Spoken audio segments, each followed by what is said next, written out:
श्रीमद् भगवद गीता अध्याय संख्या 7 श्लोक संख्या 13 और 14। 13वां श्लोक पढ़ता हूँ। त्रिभि गुणमय भाव एभिः सर्वम इदम जगत मोहितम न अभिजानाति माम है परम अव्ययम।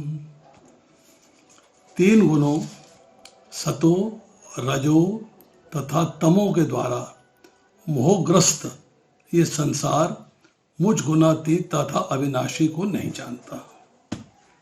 बड़ी सिंपल भाषा में, बड़ी आसान भाषा में भगवान ने हमको समझा दिया कि लोग मुझे क्यों नहीं जान पाते। कारण बताया उसका। इसके पहले 12वें श्लोक में चर्चा आ रही है कि तुम ये जान लो कि मेरी शक्ति द्वारा सारे गुण, चाहे सतोगुण हो, रजोगुण हो या तमोगुण हो, प्रकट होते हैं। एक प्रकार से मैं सब कुछ हूं, किंतु हूं स्वतंत्र। मैं प्रकृति के गुणों के अधीन नहीं हूं, अपितु वे मेरे अधीन हैं। तो भगवान ने यहाँ पर जो है प्रकृति के गुणों की चर्चा आरंभ करी है 12वें श्लोक से, और जो जाएगी 14वें श्लोक तक। भगवान कहते हैं कि सतोगुण हो, रजोगुण हो या तमोगुण हो, उनके प्रकट होने का कारण मैं हूं, क्योंकि मेरे से ही उद्भूत हैं, मेरे से ही निकले हैं, मेरे से ही प्रकट होते हैं। अहम सर्वस्य प्रभुओ, मैं ही सबका कारण हूं। ये बात भगवान ने कह दी। अब इसके बाद जो है इसमें समझने वाली बात क्या है कि एक बात समझिएगा कि सोने से गहने पैदा होते हैं, पर सोने से अलग नहीं होते। होते सोना ही है, पर कहलाता सोना नहीं है, कहलाता है गहना। गहना सोने का बना हुआ है, परंतु उसको किसी को दिखाते हैं ना, ये कंगन है तो कंगन बोलते हैं या गहना बोलते हैं, सोना नहीं बोलते। मतलब सोने से अलग नहीं होते, अर्थात सोना होते हैं। ऐसे ही भगवान से पैदा होने वाली अनंत सृष्टियां भगवान से भिन्न स्वतंत्र सत्ता नहीं रखती, भगवान होते हैं उसमें, भगवान से प्रकट होती है। जैसे सोने से गहना पर बनता है, इसलिए भगवान से सारी सृष्टियां बनती हैं, परंतु भगवान से अलग नहीं होती। बट भगवान कहते हैं कि मैं उनका स्वामी हूँ, आई एम द मास्टर, क्योंकि मेरे से प्रकट हो रही है। मैं स्वामी हूँ और वो मेरे अधीन हैं, मैं उनके अधीन नहीं हूँ। मतलब वो मुझे कंट्रोल नहीं कर सकती, but I can control them. मैं उनको कंट्रोल कर सकता हूँ, वो मुझे कंट्रोल नहीं कर सकती। अब इसके बाद कहते हैं कि आज के श्लोक में कहा कि सतोगुण, रजोगुण और तमोगुण तीनों मेरे से प्रकट होते हैं, बट ये मनुष्य के ऊपर एक कवरिंग डाल देते हैं, एक मोह कर देते हैं, एक तरीके से इसकी बुद्धि के ऊपर ढक्कन लगा देते हैं, जिससे मुझे समझ नहीं पाता। इंद्रियों के द्वारा मुझे समझ नहीं पाता। ना इंद्रियां मुझे समझ पाती है, ना मन मुझे समझ पाता है, ना बुद्धि मुझे समझ पाती है, क्योंकि मैं इन गुणों से अतीत हूँ, इनसे ऊपर हूँ मैं, और ये गुणों के नीचे हैं। तो बीच में क्या है? गुणों का पर्दा है। वो पर्दा जो है गुणों का, वो मेरे और जीव के बीच में है। वो जीव को मुझ तक समझने में पहुँचने नहीं देता। इसीलिए वो मैं अविनाशी हूँ, मतलब मेरा कभी विनाश नहीं होता, शाश्वत हूँ, इटर्नल हूँ, था, हूँ और रहूँगा। परंतु वो मुझे नहीं जानता, वो मुझे समझ नहीं सकता, मुझे जान नहीं सकता। अब इसके परपट में भगवान क्या कह रहे हैं? सारा संसार प्रकृति के 3 गुणों से मोहित है। जो लोग इस प्रकार से 3 गुणों द्वारा मोहित हैं, वे नहीं जान सकते कि परमेश्वर कृष्ण इस प्रकृति से परे है। वही मैंने बताया कि एक पर्दा खिंचा हुआ है दोनों के बीच में, एक एक भौतिक संसार का आकर्षण जो है उसका पर्दा है। उस पर्दा वासना का पर्दा है, डिजायर्स का पर्दा है, भौतिक संसार के आकर्षण का पर्दा है, जिससे आप भगवान को जान नहीं सकते। आगे लिखते हैं प्रभुपाद, प्रत्येक जीव को प्रकृति के वशीभूत होकर एक विशेष प्रकार का शरीर धारण करना पड़ता है और तदनुसार एक विशेष मनोवैज्ञानिक, मानसिक तथा शारीरिक कार्य करना होता है। प्रकृति के 3 गुणों के अंतर्गत कार्य करने वाले मनुष्यों की 4 श्रेणियां हैं। अब श्रेणियों की चर्चा आ रही है। अब क्या कह रहे हैं प्रभुपाद कि एवरी लिविंग एंटिटी, हम जो मनुष्य हैं उनकी चर्चा कर लेते हैं कि we are controlled by nature, क्योंकि हमको नेचर पे कंट्रोल करना चाहिएगा, परंतु हमने अपने आप को नेचर के प्रति आकर्षित करके समर्पण कर दिया है, तो we are controlled by nature. Nature ने, प्रकृति ने हमको अपने कब्जे में ले लिया है, अपने काबू में ले लिया है। अब उसके कारण हमें जो है हमारे कर्म फलों के अनुसार एक भौतिक शरीर धारण करना है। हमें मनुष्य का शरीर मिला हमारे भौतिक कर्मों के अनुसार। हमें सतोगुनी परिवार में मिला, रजोगुनी परिवार में मिला, तमोगुनी परिवार में मिला। पिछला हमारा स्वभाव सतोगुनी था, रजोगुनी था, तमोगुनी था। इस संसार में जब हम आए हैं, हमारा वातावरण, हमारा एनवायरमेंट सतोगुनी रहा है, रजोगुनी रहा है, तमोगुनी रहा है। ये सारे फैक्टर्स मिलके हमारा स्वभाव क्रिएट करते हैं कि हम सतोगुनी बनेंगे या रजोगुनी बनेंगे या तमोगुनी बनेंगे। अब उसके अनुसार हम कार्य करते हैं प्रकृति के गुणों के अंतर्गत। अब यहाँ 4 श्रेणियों की बात हो रही है। जो नितांत सतोगुनी हैं वे ब्राह्मण, जो रजोगुनी हैं वे क्षत्रिय, जो रजोगुनी व तमोगुनी दोनों हैं वैश्य कहलाते हैं, जो नितांत तमोगुनी है वे शूद्र कहलाते हैं। अब इसको सिंप्लीफाई कर देते हैं। ये कर्मों के फल के अनुसार जो पिछले जन्म में सतोगुनी कार्य किए थे, सतोगुनी कार्य करते हुए उनकी मृत्यु हुई, इस जन्म के अंदर वो ब्राह्मण के घर में जन्म लेंगे। जो रजोगुनी कार्य करते थे, रजोगुण में जिनकी मृत्यु हुई है, वो एक क्षत्रिय के घर में जन्म लेंगे। जिसमें जो है रजोगुण और तमोगुण का मिक्सचर है वो वैश्य के घर में, और जो प्योर तमोगुण में थे वो शूद्र के घर में जन्म लेते हैं। जो इनसे भी नीचे हैं वे पशु हैं, जो चारों से नीचे हैं वे पशु हैं। फिर भी ये विभाजन स्थायी नहीं है, ये टेम्परेरी है। मैं ब्राह्मण, क्षत्रिय, वैश्य या कुछ भी हो सकता हूं। अब एक होता है कि हम परिवार है, हमारा वैश्य परिवार है, उसमें जन्म ले रहे हैं, ठीक है। दूसरा है, भगवान कहते हैं गुण कर्म विभागशः, कि मैंने प्रकृति के 4 गुणों के अनुसार, कर्मों के अनुसार विभाग की रचना करी है कि कौन ब्राह्मण कहलाएगा, कौन क्षत्रिय कहलाएगा, कौन वैश्य कहलाएगा और कौन शूद्र कहलाएगा। तो यहाँ कह रहे हैं मैं ब्राह्मण, क्षत्रिय, वैश्य या कुछ भी हो सकता हूँ। जो भी है जीवन नश्वर है। चाहे ब्राह्मण हूँ तो भी मृत्यु आनी है, शूद्र हूँ तब भी मृत्यु आनी है। यद्यपि यह जीवन नश्वर है तो हम नहीं जान पाते कि अगले जीवन में हम क्या होंगे। ये डिसीजन हमारा नहीं है, क्योंकि भगवान कहते हैं कर्म का फल तो मैंने देना है। कर्मण्येवाधिकारस्ते माँ फलेषु कदाचन, माँ फलेषु कदाचन, कि कर्म का फल देने वाला तो मैं हूं। किंतु माया के वश में रहकर हम अपने आप को देहात बुद्धि द्वारा अमेरिकी, भारतीय, रूसी या ब्राह्मण, हिंदू, मुसलमान आदि कहकर सोचते हैं। ये माया का पर्दा है हमारे ऊपर कि हम अपने आप को डिवाइड कर लेते हैं, डिफ्रेंशिएट कर लेते हैं और अलग अलग तरीके से अपने आप को पुकारते हैं। यदि हम प्रकृति के गुणों में बंध जाते हैं तो हम उस भगवान को भूल जाते हैं जो उन गुणों के मूल में है। मतलब भौतिक संसार के आकर्षण में हम लोग जो है भगवान के आकर्षण से विमोहित हो गए, हट गए। भगवान का आकर्षण समाप्त हो गया, भौतिक संसार का आकर्षण आ गया। अब मान लीजिए कि इसमें जो है एक गिलास है मेरे पास, इसमें जो है 200 ml पानी आता है। अगर इसमें 200 का 200 जो है मैं नमकीन पानी भर दूंगा तो मीठे पानी की जगह नहीं होगी, और 200 ml मीठा पानी भर दूंगा तो नमकीन की जगह नहीं होगी। अब हमारे साथ क्या हो रहा है कि हमने 200 के 200 ml मतलब पूरा का पूरा भौतिक प्रकृति को भरा हुआ, तो भगवान की जगह नहीं है, भगवान भूले हुए हैं, भगवान को हमने फॉरगेट कर दिया। तो पर मूल जड़ में कौन है? भौतिक प्रकृति भी भगवान का अंश है, जीव अतः आत्मा भी भगवान का अंश है। तो जड़ में कौन है? जड़ भगवान है। अतः भगवान का मानना है कि सारे जीव प्रकृति के गुणों द्वारा मोहित होकर ये नहीं समझ पाते कि इस संसार के पृष्ठभूमि में भगवान है। बैकग्राउंड में everything is controlled by him, he is the originator of everything.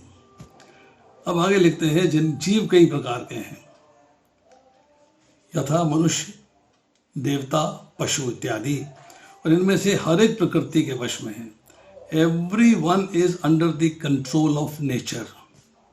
और ये सभी दिव्य पुरुष भगवान को भूल चुके हैं। हम ऑपुलेंट हो सकते हैं, रईस हो सकते हैं, बहुत पैसे वाले हो सकते हैं, पर भगवान को भूल जाते हैं। जो रजोगुणी तथा तमोगुणी हैं, यहाँ तक कि जो सतोगुणी भी हैं, वे भी परम सत्य के निर्विशेष ब्रह्म स्वरूप से आगे नहीं बढ़ पाते। सतोगुणी में क्वालिटी क्या है? 14वां अध्याय पढ़ेंगे तो पता लगेगा क्वालिटी क्या है। वो ज्ञान और सुख के भाव से बंध जाता है, वो उसी में एंजॉय करने लगता है, भगवान को भूल जाता है। उसके भी भगवान को भूलने के पूरे चांसेस हैं, क्योंकि वो जो है ज्ञान के भाव में बंध गया है, सुख के भाव में बंध गया है। अब बहुत ज्ञानी हैं, बहुत पढ़ लिख किया, बहुत विद्वान हो गए, पर भगवान को भी उन्होंने स्वीकार करना शुरू कर दिया। पर कैसे माना? भगवान निर्गुण है, भगवान निराकार है, अर्थात ब्रह्म ज्योति से आगे नहीं पहुंचे। ये नहीं सोचा कि ब्रह्म अर्थात जो रोशनी आ रही है, इसका सोर्स क्या है। सोर्स भगवान है, वो सोर्स के बारे में नहीं सोचा। ये सोचा ब्रह्म ज्योति यही भगवान है, बस ही इज द गॉड। ये सब भगवान के साक्षात स्वरूप के समक्ष संभ्रमित हो जाते हैं, जिसमें सारा सौंदर्य, ऐश्वर्य, ज्ञान, बल, यश तथा त्याग भरा हुआ है। तो भगवान के 6 गुणों की यहाँ चर्चा हो रही है कि समस्त ज्ञान के स्वामी, सबसे ज़्यादा सौंदर्यवान, सबसे ज़्यादा ऐश्वर्यवान, सबसे ज़्यादा बलवान, सबसे ज़्यादा यशस्वी और सबसे ज़्यादा त्यागमयी, उनसे ज़्यादा कोई नहीं है। जब सतोगुणिता के स्वरूप को नहीं समझ पाते तो उनसे क्या आशा की जाए जो रजोगुणी या तमोगुणी। जब मैंने बताया ज्ञान और सुख के भाव से बन जाते हैं, तो जो तमोगुण में है, जो प्रमाद है, आलस्य है, निद्रा, उसके चक्कर में फंसे हुए हैं। रजोगुणी जो है अपने कर्मों का फल भोगने, सकाम कर्मों के चक्कर में फंसे हुए हैं, उनको संसार में भोगने के लिए वस्तुएं चाहिए, तो वो क्या समझेंगे भगवान को। कृष्ण भावनामृत प्रकृति के इन 3 गुणों से परे है। जब व्यक्ति कृष्ण भावनामृत में आ जाता है, तो वो प्रकृति के 3 गुणों से होले होले ऊपर उठता है। और यही बात जो है भगवान दूसरे अध्याय के 45वें श्लोक में जो है चर्चा करते हैं।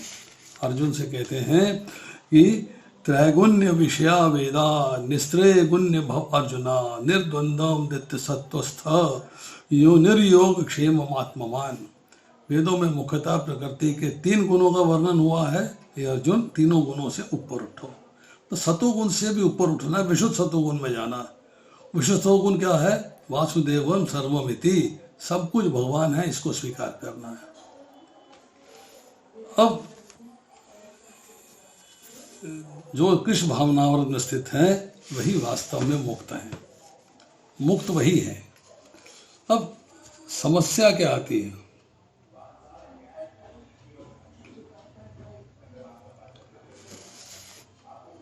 एक टेक्निकल पॉइंट डिस्कस करते हैं कि इसमें जो है शब्द आया है सर्वम इदम जगत।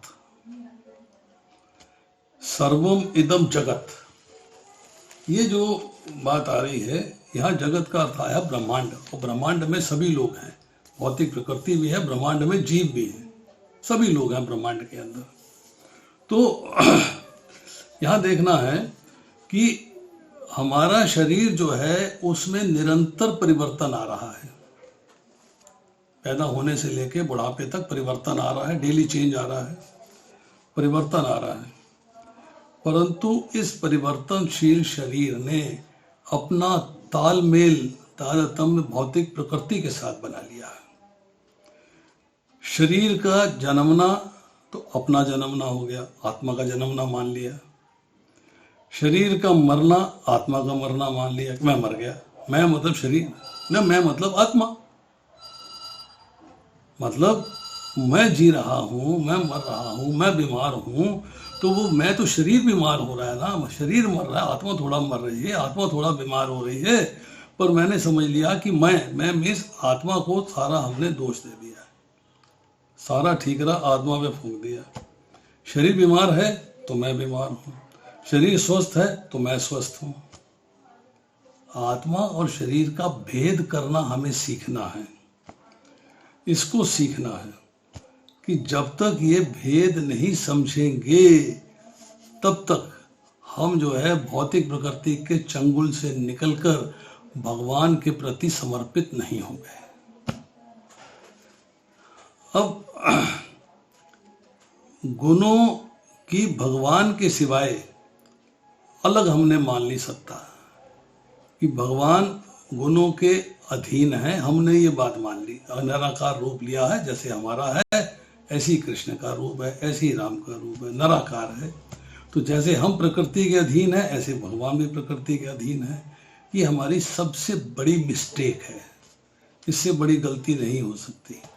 और इसी वजह से हम जो है मोहित हो जाते हैं कि भगवान को समझ नहीं पाते। भगवान को समझने के लिए हमको इन गुणों से ऊपर उठना पड़ेगा। अब तीनों गुणों का कार्य तो शरीर है। अब शरीर को चाहे अपना मान ले या अपने को शरीर मान ले, अहंकार की बात आ गई, मिथ्या अहंकार कि मैं शरीर हूं और शरीर मेरा है। मतलब मैं शरीर हूं, मतलब मैंने शरीर को अपना मान लिया, शरीर मेरा है, अपने को शरीर मान लिया। सो दोनों ही सिचुएशंस में मोह पैदा होता है, मोह पैदा होता है। शरीर को अपना मानना कि शरीर मेरा है, शरीर को अपना मानना, ये ममता हो गई, ममता हो गई, मेरा है। और अपने को शरीर मानना अहंकार हो गया, अहंता हो गई कि मैं अपने को शरीर मान रहा हूं, मतलब आत्मा को शरीर मानना हो तो अहंकार हो गया। तो जब शरीर के साथ आप अहंकार भी रखते हो, ममता भी रखते हो, अर्थात मैं शरीर हूं और शरीर मेरा है, दोनों सिचुएशंस में आप चलते हो, तब आप मोहित हो जाते हो। नाउ यू आर भ्रम में आ गए, इल्यूशन में आ गए, कंफ्यूजन में आ गए। और जब मोहित हो जाते हैं तो गुणों से सर्वथा अतीत जो भगवत तत्व है, जो भगवान है, उनको नहीं जान सकते। कंफ्यूजन आ गया, इल्यूशन आ गया, भ्रम पैदा हो गया, मोह पैदा हो गया। तो जब जानना है, जब हमें भगवान को जानना है, तब एक कंडीशन अप्लाई करती है। वो कंडीशन क्या है कि जो तीन गुणों से बना हुआ शरीर है, जैसे त्रिगुणात्मक शरीर कहते हैं, तीन गुणों से बना हुआ शरीर है, उसमें से अहंता और ममता दोनों मिटानी पड़ेगी, दोनों से छुटकारा पाना पड़ेगा। कि संसार में रह के संसार को नहीं जान सकते, दूर से रह के संसार को जाना जा सकता है। तो जब जो है संसार से अलग हो जाओगे तब संसार को जान पाओगे। परंतु भगवान के साथ स्थिति अलग है। भगवान के साथ स्थिति अलग है कि भगवान के साथ अभिन्न होना पड़ेगा, भगवान के साथ एक रिलेशनशिप सस्टेन करनी पड़ेगी, मेंटेन करनी पड़ेगी, तब आप भगवान को जान पाओगे। ये दोनों में कंट्रास्ट है, दोनों में फर्क है। अब आपके पास सिचुएशन ये होती है, एक क्वेश्चन आता है, जैसे हम कहते हैं मुर्गी पहले आई कि अंडा पहले आया। बड़ा कंफ्यूजन है, कौन पहले आया नहीं पता, nobody knows, there is no answer to this. अब इसी तरह एक क्वेश्चन आता है कि जीव पहले भगवान से विमुख हुआ या पहले संसार से मोहित हुआ? क्या हुआ पहले? संसार से सम्मुख हुआ अर्थात मोहित हो गया, और परमात्मा से, भगवान से विमुख हुआ या विमोहित हो गया? दोनों में से कौन सी सिचुएशन पहले आई, इस बात को जानना है। अब जो फिलासफर्स हैं, वैष्णव आचार्य हैं, वो क्या कहते हैं कि भगवान से विमुख होना और संसार से संबंध जोड़ना दोनों अनादि हैं। इनका शुरुआत नहीं पता कब हुई, इनका एंड कब होगा ये भी नहीं पता। कब बिगिनिंग हुई, it is time immemorial. Prabhupada लिखते हैं टाइम इमेमोरियल शब्द इस्तेमाल करते हैं कि कब आप भगवान से विमुख हुए और कब संसार के सम्मुख हुए ये बात कोई नहीं जानता, नोबडी नोस। तब पहले की और पीछे की बात नहीं कही जा सकती, परंतु एक कंडीशन है, अगर मनुष्य उसे जो स्वतंत्रता मिली है, इंडिपेंडेंस मिली है, उसका मिसयूज नहीं करे, दुरुपयोग नहीं करे और केवल भगवान में लगाना शुरू कर दे, तो संसार से संबंध विच्छेद होना शुरू हो जाता है। जब संसार से संबंध विच्छेद होगा, भगवान से संबंध बनेगा, संबंध सस्टेन होगा, संबंध को आप निभाएंगे, अर्थात कृष्ण भावनामृत में आएंगे, तब आपका जन्म और मरण मिट जाएंगे, दोबारा से जन्म नहीं होगा। मतलब इसका निष्कर्ष क्या है, इसका निचोड़ क्या है, ये चर्चा जो हमने करी, इसका निचोड़ क्या है? इसका निचोड़ क्या है कि मनुष्य ने अपनी बुद्धि से, अपने मन से भगवान ने जो स्वतंत्रता दी थी उसका दुरुपयोग किया। भगवान ने इंडिपेंडेंस ऑफ फ्री विल दिया, पर मनुष्य ने उसका दुरुपयोग किया है, तो बंधन में आ गया। अब बंधन में आने के बाद भगवान के तत्व को जानना उसके लिए मुश्किल हो गया है। बट अगर वो भगवान की दी ही स्वतंत्रता का सदुपयोग करता है, अर्थात भगवान का प्रेम प्राप्त करने के मार्ग में चलता है और भौतिक संसार के आकर्षण के मार्ग को छोड़ देता है, मतलब भौतिक संसार से संबंध विच्छेद करता है, अर्थात भौतिक संसार में रहता हुआ भी भौतिक संसार के आकर्षण में लिप्त नहीं होता। जो एसेंशियल्स हैं लाइफ चलाने के लिए उनको यूज करता है, परंतु उनमें आकर्षित होकर उनमें लिप्त नहीं होता, उससे भौतिक संसार से निर्लिप्त रहता है और भगवान से लिप्त होने का प्रयास करता है, भगवान के पास जाने का प्रयास करता है। उसके लिए श्रवणम कीर्तनम विष्णु स्मरणम पाद सेवनम अर्चनम वंदनम दास्यम साखे आत्मनिवेदनम, उस मार्ग पर चलने का प्रयास करता है। तब जन्म और मृत्यु के बंधन से मुक्त हो जाता है। जब वो कृष्ण भावनामृत में आ गया, केवल कृष्ण के लिए कार्य कर रहा है और भौतिक संसार से अपने संबंध को समाप्त कर देता है। अब आती है श्लोक संख्या 14। देवी एषा गुणमयी मम माया दुरत्यया मामेव ये प्रपद्यन्ते माया में तांतरन्ति ते। प्रकृति के 3 गुणों वाली मेरी इस दैवी शक्ति को पार कर पाना कठिन है। भगवान ने प्रॉब्लम बता दी, किंतु जो मेरे शरणागत हो जाते हैं वे सरलता से इसे पार कर जाते हैं। रिजल्ट भी बता दिया और कॉज भी बता दिया और इफेक्ट भी बता दिया और प्रोसेस भी बता दिया, सारी चीजें बता दी। एक श्लोक में सारी चीजें डिस्कस कर दी।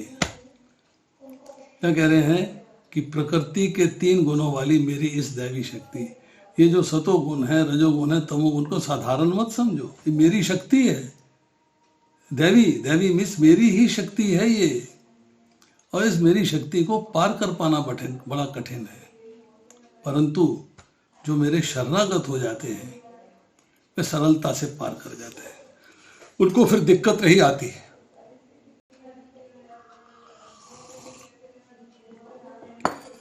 लंबा तात्पर्य है, पढ़ता हूं, ध्यान से सुनिएगा। भगवान की शक्तियां अनंत हैं। इस पे हमने एक लेक्चर लिया था, एनर्जीज ऑफ द लॉर्ड, पीछे एक लेक्चर दिया था हमने। ये सारी शक्तियां दैवी हैं, तो भगवान की हैं तो दैवी शक्तियां हैं। यद्यपि जीवात्माएं उन शक्तियों का अंश है, अतः दैवी हैं, किंतु भौतिक शक्ति के संपर्क में रहने से उनकी पराशक्ति आच्छादित रहती है। मीन्स पराशक्ति और भगवान के बीच में माया का पर्दा आ गया। अब माया का पर्दे से आप भगवान से साक्षात्कार नहीं कर पाते, भगवान से संबंध स्थापित नहीं कर पाते, भगवान से विमुख रहते हैं। इस प्रकार भौतिक शक्ति से आच्छादित होने के कारण मनुष्य उसके प्रभाव का अतिक्रमण नहीं कर पाता, भौतिक शक्ति के प्रभाव को क्रॉस नहीं कर पाता हूँ। जैसा कि पहले कहा जा चुका है, परा तथा अपरा शक्तियां भगवान से उद्भूत होने के कारण रहते हैं। पराशक्ति अर्थात जीव, अपरा शक्ति मतलब भौतिक प्रकृति, दोनों भगवान से प्रकट हो रही हैं, ये दोनों नित्य हैं, इस इटर्नल है। जीव भगवान की पराशक्ति से संबंधित होते हैं, किंतु अपराशक्ति अर्थात पदार्थ के द्वारा दूषित होने पर उनका मोह भी नित्य होता है। पराशक्ति के कंट्रोल में जीव आ जाता है। अतः बद्ध जीव नित्यबद्ध है। यहाँ पे नित्यबद्ध और नित्य मुक्त और जीवन मुक्त की चर्चा होनी चाहिए। अभी करेंगे, इसके बारे में चर्चा करेंगे। कोई भी उसके बद्ध होने की तिथि को नहीं बता सकता। टाइम इमेमोरियल, पता नहीं कब बंधन में आया। फलस्वरूप प्रकृति के चंगुल से उसका छूट पाना अत्यंत कठिन है। It's very difficult, it's not easy कि आप प्रकृति के तीनों गुणों के कंट्रोल से निकल के बाहर चले जाओ। It is not possible. भले ही प्रकृति अपराशक्ति क्यों ना हो, क्योंकि भौतिक शक्ति परमेच्छा से संचालित होती है, जिसे लांघ पाना जीव के लिए कठिन है। आकर्षण इतना स्ट्रांग है, बॉन्डेज इतनी स्ट्रांग है, आपकी भौतिक डिजायर्स इतनी स्ट्रांग है, आपके भौतिक संसार से आनंद लेने की इच्छाएं इतनी तीव्र और इतनी स्ट्रांग है कि आप उस भौतिक संसार के आकर्षण से निकल नहीं पाते। यहाँ पर अपरा भौतिक प्रकृति को दैवी प्रकृति कहा गया है, क्योंकि इसका संबंध दैवी है। भौतिक संसार, भौतिक प्रकृति भगवान का अंश है, इसलिए दैवी है। इसका चालन दैवी इच्छा से होता है। दैवी इच्छा से संचलित होने के कारण भौतिक प्रकृति अपरा होते हुए भी दृश्य जगत के निर्माण तथा विनाश में महत्वपूर्ण भूमिका निभाती है। क्योंकि it is a energy which is controlled by Lord. तो ये जो है, जो दृश्य जगत अर्थात जो संसार हम देखते हैं, जो भौतिक संसार हम देखते हैं, उसका बनना और उसका मिटना दोनों जो हैं वो भौतिक प्रकृति के अंडर आते हैं। वेदों में इसकी पुष्टि इस प्रकार हुई है, मायाम तु प्रकृतिम विद्या मायनम च तु महेश्वरम। यद्यपि माया मिथ्या या नश्वर है, किंतु माया की पृष्ठभूमि में परम जादूगर भगवान हैं, जो परम नियंता महेश्वर है। भगवान महेश्वर मतलब सब ईश्वरों के महान ईश्वर। गुण का दूसरा अर्थ होता है रस्सी। रस्सी मीन्स रज्जू। इससे ये समझना चाहिए कि बद्ध जीव मोह रूपी रस्सी से जकड़ा हुआ है। गुण जो है आप में मोह पैदा कर देते हैं, एक भ्रम पैदा कर देते हैं, एक इल्यूशन पैदा कर देते हैं। यदि मनुष्य के हाथ पैर बांध दिए जाए तो अपने को छुड़ा नहीं सकता। उसकी सहायता के लिए कोई ऐसा व्यक्ति चाहिए जो बंधा ना हो। सिंपल सी बात है। क्योंकि एक बंधा हुआ व्यक्ति दूसरे बंधे हुए व्यक्ति की सहायता नहीं कर सकता। एक बंधन में है, दूसरा बंधन में, उसकी सहायता कैसे करेगा? अतः रक्षक को मुक्त होना चाहिए। मतलब आपको छुड़ाने के लिए व्यक्ति जो है वो बौद्ध जीवन से मुक्त होना चाहिए, जीवन मुक्त होना चाहिए। इसमें भगवान का प्रेम जागृत हो चुका हो और इच्छाएं जीरो हो जाए। इस भौतिक संसार की इच्छाएं जीरो हो गई। अब वो कृष्ण प्रेम से जागृत हो चुका है। वो व्यक्ति अर्थात जो आपका स्पिरिचुअल मास्टर है, जो गुरु है, वो आपको इस माया रूपी बंधन से मुक्त कर सकता है। अतः केवल कृष्ण या उसके प्रमाण प्रतिनिधि गुरु ही बद्ध जीव को छुड़ा सकते हैं। बिना ऐसी उत्कृष्ट सहायता के भव बंधन से छुटकारा नहीं मिल सकता। भक्ति या कृष्ण भावनामृत इस प्रकार के छुटकारे में सहायक हो सकता है।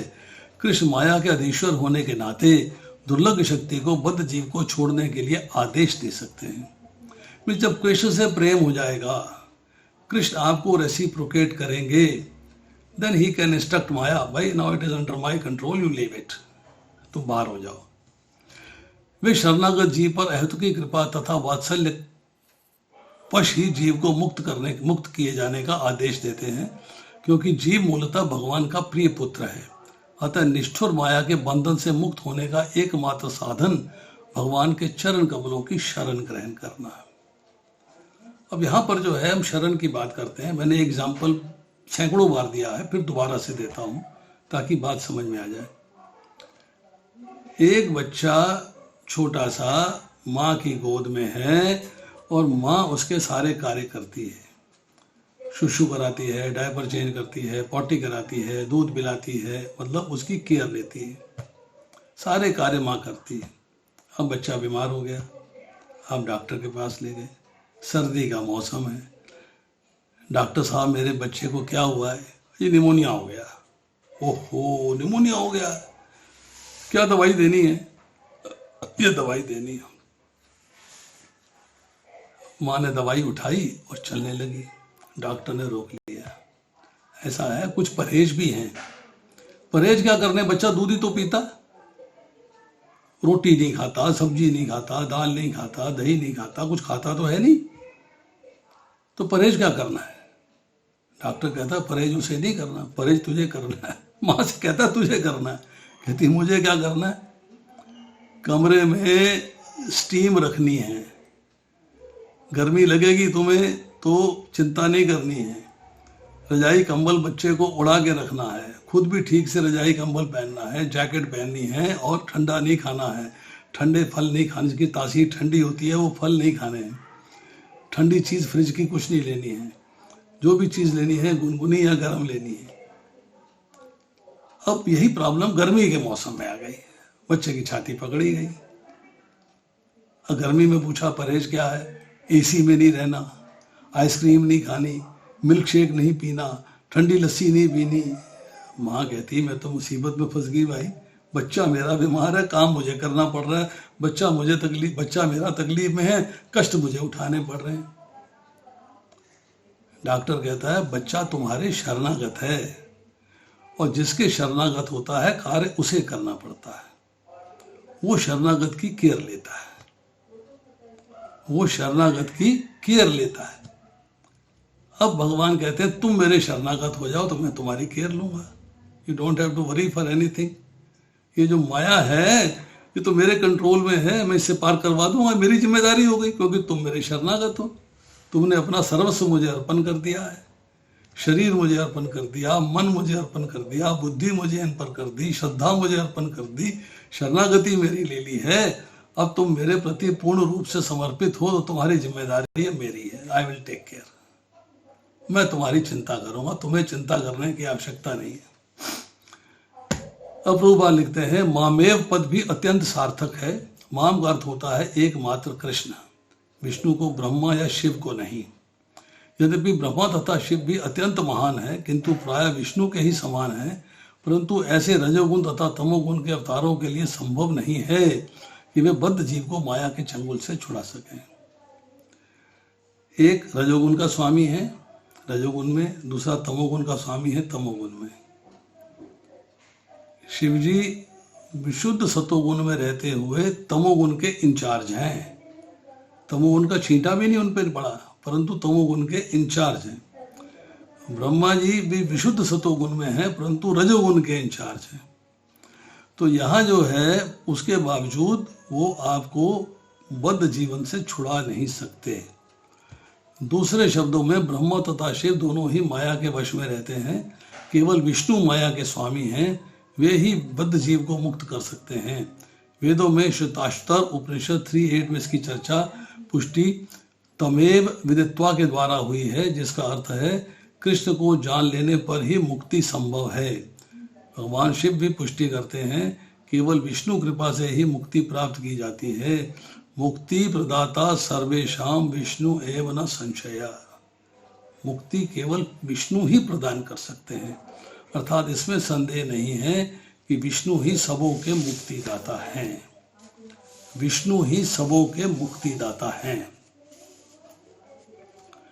अब एक शब्द इस्तेमाल है दुरत्यया, उसकी चर्चा हम कर चुके हैं, उसको स्पेसिफाई फिर से कर लेते हैं एक बार, कि मनुष्य जो है, हम लोग अपने को कभी सुखी, कभी दुखी, कभी समझदार, कभी बेसमझ, कभी निर्मल, कभी बलवान, इन भावों में तल्लीन रहते हैं। हम आने जाने वाले जो प्रकृति के भाव हैं, जो ये भाव हमने अभी बात चर्चा करी, इसमें ही अपना तालमेल बनाए रखते हैं, ममता करते हैं, कामनाएं करते हैं, उसमें बंधे रहते हैं। हम अपने को इनसे अलग नहीं कर पाते। माया ने यही द्वैत बना, अर्थात उसने कहा कि बड़ी पावरफुल है, इसको पार कर पाना बड़ा कठिन है, क्योंकि हम इसके चक्कर में फंसे हुए हैं बुरे तरीके से। इसके अंदर हम जो है इसमें इस तरीके से बंधन में बंध गए हैं कि हम इससे बाहर नहीं निकल पा रहे, हमें इससे बाहर निकलना है। अब दूसरी चर्चा एक और आती है, मामेव सर्वधर्मान् प्रत्यजम मामेकम शरणम व्रज। माम एकम मतलब एकमात्र मैं। यहाँ भी चर्चा आ रही है माम एव, कि अनन्य भाव से मेरे शरण होना है। मेरे सिवाय किसी दूसरे की सत्ता नहीं, किसी दूसरे की शरण में नहीं जाना, केवल मेरी शरण में रहना है। अब समस्या क्या आती है कि जो साधक है, प्रैक्टिस कर रहा है, उसमें कहीं ना कहीं सूक्ष्म रूप से भौतिक कामनाएं रहती है। तो भगवान के प्रति तो शरणागत होने का प्रयास कर रहा है, वो कोशिश कर रहा है पूरी कि भगवान की शरण में आ जाऊं, परंतु साथ ही साथ भौतिक कामनाओं की शरण में भी जा पहुंचता है। मतलब केवल भगवान की शरण में नहीं रहता अनन्य भाव से, उसका भाव भौतिक संसार के अंदर कामनाओं के प्रति भी हो जाता है, और जिनको पूरा करने के लिए वो कहीं ना कहीं बाएं दाएं रिफ्ट हो जाता है, विचलित हो जाता है। इसलिए कहते हैं जो केवल मेरी ही शरण लेता है वे तर जाते हैं, माया की शरण नहीं लेनी है। अब जो आपकी इच्छाओं की पूर्ति कराने के लिए लोग देवता की शरण में चले जाते हैं, उनकी भी शरण नहीं लेनी है। आपको केवल बताया है माँ में वे प्रपद्यन्ते, अर्थात अगर आपको इस माया के जो एक कंट्रोल करने का प्रभाव है, जो एक सख्त प्रभाव है, एक बड़ा पावरफुल प्रभाव है जिसने आप पे कंट्रोल किया हुआ है, उससे अगर छुटकारा पाना है तो एक ही उपाय है कि आप अपने आप को भगवान की शरण में डाल दो। बस जो आप हैं वही सब कुछ है, बस और कुछ नहीं। अब हमने माना शरीर मेरा है, नहीं। मन मेरा है, नहीं। बुद्धि मेरी है, नहीं। मन मना, भगवान कहते हैं मन मुझे दे दो, अपने पास मत रखो, मन मुझे दे दो, अनन्य भाव से मेरा चिंतन करो। तो मैं इन शरीर है, मन है, बुद्धि है, इन सबको, इंद्रियां हैं, इन सबको अपना न मान के इनको भगवान की सेवा में लगाऊं। ये भगवान ने दी है, भगवान की सेवा में लगे, ये मेरे को करना है, भगवान का भजन और भगवान की आज्ञा का पालन। मेरे को इनसे कुछ लेना देना नहीं, मिली है उन्हीं की सेवा के लिए, ये भाव मन में आना चाहिए। ये सब कुछ मिला है परंतु उनकी सेवा के लिए मिला है, उनके लिए मिला है। अब उनकी सेवा में लगा दिया तो प्योर अकर्म के प्लेटफॉर्म पे आ गया। निष्काम कर्म करूंगा, ममता रहित, आसक्ति रहित, फल इच्छा रहित, और कार्य केवल भगवान के लिए करूंगा। जब मैं इसको जो है, मुझे फल नहीं चाहिए, मुझे फल की इच्छा नहीं है, मुझे फल नहीं चाहिए, क्योंकि भगवान की दी हुई वस्तु को भगवान के ही सेवा में लगा देना है, भगवान को ही अर्पण कर देना है। और जो मैंने भूल से उसमें अपनापन मान लिया था कि मेरी है, उसको मैंने हटा दिया। भगवान की है, भगवान की सेवा में। तेरा तुझको अर्पण क्या लागे मेरा, बचपन से आरती करते आ रहे, करते नहीं है, करते नहीं है, समझे नहीं। तेरा मुझको अर्पण कर देते हैं, तेरा तुझको अर्पण नहीं करते। तो इसको समझना जरूरी है। हमने गलती करी कि भगवान की दी वस्तु को अपना मान लिया, ये हमारी सबसे बड़ी मिस्टेक थी। इस मिस्टेक का सुधार करना है, और इसको जो है भगवान को देने का तरीका क्या है कि जो लोग भगवान से विमुख हैं वो सोच नहीं सकते कि वस्तुओं को सदा अपने पास रख सकते हैं क्या, नहीं। वस्तुओं पे हमारा आधिपत्य क्या हमेशा रह सकता है, नहीं। इसलिए वो अनन्य भाव से भगवान की शरण नहीं हो सकते, क्योंकि भगवान को समझते नहीं। मतलब हमने जब अपना सब कुछ भगवान को समर्पण कर दिया, भगवान का दिया हुआ था, भगवान को ही समर्पण कर दिया, शरीर भी भगवान का दिया हुआ था, शरीर भी भगवान को समर्पण कर दिया, that is very very important to understand. वो हमको समझना चाहिए बस। अब आज 2 ही श्लोक हैं, आज इतना ही। शेष फिर अगर किसी का कोई प्रश्न है तो पूछ सकता है।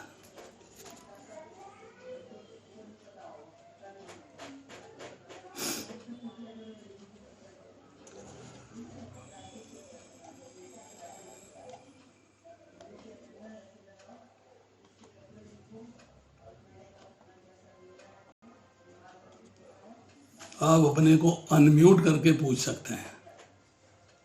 हरे कृष्णा प्रभु जी। यस,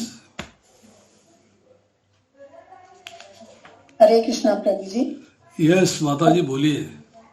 प्रभु जी, श्लोक नंबर 14 का जो तात्पर्य है उसकी छठी लाइन में है, अपरा शक्ति अर्थात पदार्थ के द्वारा दूषित होने से उनका मोह भी नित्य होता। ये थोड़ा क्लियर नहीं हुआ पॉइंट।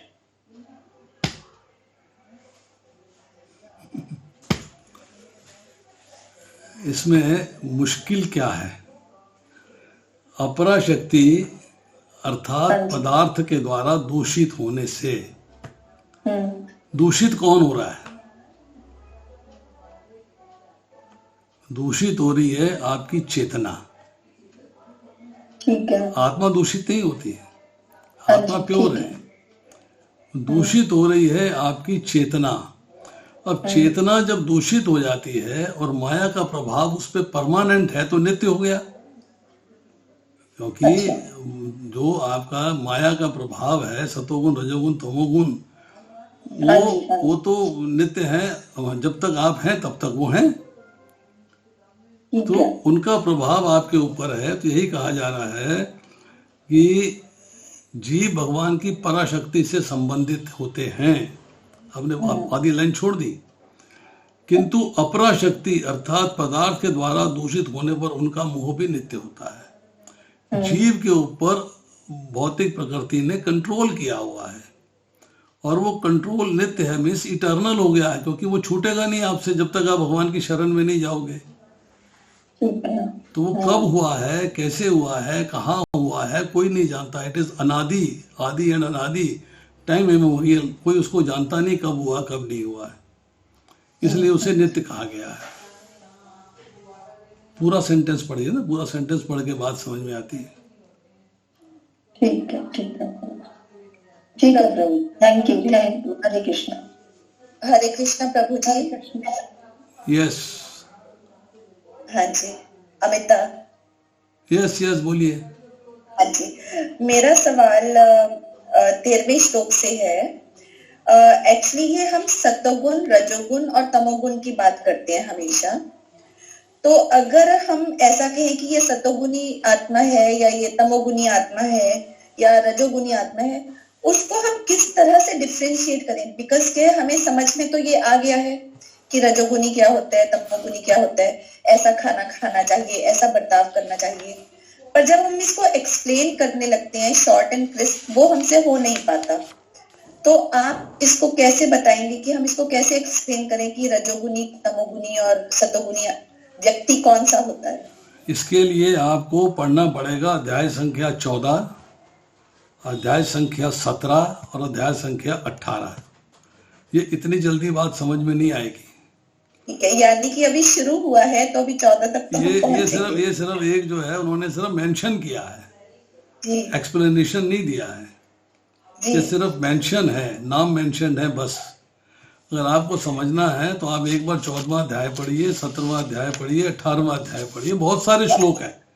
जी, जो 7वां अध्याय है उसका जो 8वां, 9वां और 10वां श्लोक है, उसमें इन्होंने बताया कि सत्वगुणी व्यक्ति को कैसा भोजन पसंद है और रजोगुणी को कैसा पसंद है और तमोगुणी को कैसा पसंद है। तो मुझे सिर्फ इतनी सी बात समझ में आई है कि जैसे उसने बोला ना, आयु सत्व बलारोग्य सुख प्रीति विवर्धना रस्य स्निग्ध स्थिर हृदय आहारा सात्विक प्रिया। तो ये तो मेरे को समझ में आ गया कि ऐसा आहार सात्विक जनों का प्रिय होता है। और ऐसे ही इन्होंने जो राजस लोगों का बताया, इन्होंने बताया कटु अम्ल लवण अति उष्ण तीक्ष्ण रूक्ष विदाहीन आहारा इष्टा दुख शोक आमय प्रदा, कि इस तरह के जो तीखे और इस चटपटे पदार्थ होते हैं वो रजोगुणी व्यक्ति को प्रिय होते हैं। बट एक्चुअली जो रजोगुणी व्यक्ति होता है वो उसकी अदरवाइज पहचान क्या है? Like he is very passionate about work. मैंने आपसे यही कहा कि आपको पूरा पढ़ना पड़ेगा। 17वें अध्याय का 2रा श्लोक पढ़िए, फिर 3रा श्लोक पढ़िए, फिर 4था श्लोक पढ़िए, फिर आप 5वां और 6ठा श्लोक पढ़िए, फिर 7वां 8वां 9वां आपने पढ़ लिया डाइट के बारे में। उसके बाद जो है 11वां श्लोक पढ़िए, 12वां श्लोक पढ़िए, 14वां श्लोक पढ़िए। सारे श्लोक पढ़ते जाएंगे तो रजोगुनी तमोगुनी व्यक्ति के बारे में चर्चा होती जाएगी। फिर अब 14वें अध्याय के अंदर जो है 5वां 6वां 7वां 8वां 9वां श्लोक पढ़िएगा, इससे क्लैरिटी आएगी और ज़्यादा।